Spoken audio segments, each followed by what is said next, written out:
вы будете дислоцироваться под Солидаром. Бойцы на данном участке проявляют мужество, как и подобает русскому солдату. Есть хорошие результаты. Система уже налаженная, накатанная, как у нас говорят. Бойцы друг друга поддерживают, выполняют приказы и командира, и штаба.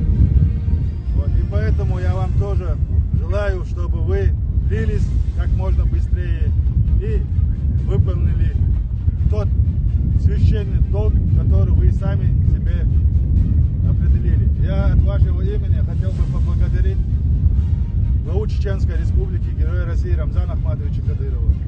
То, что он делает для общей победы. Также общественный фонд имени Ахмата Хаджи Кадырова, первого президента Чеченской Республики, который нас с вами снабжают всеми тем, что нам необходимо именно проведение специальной военной операции. Помимо этого и помогает мирным жителям Донбасса и Украины.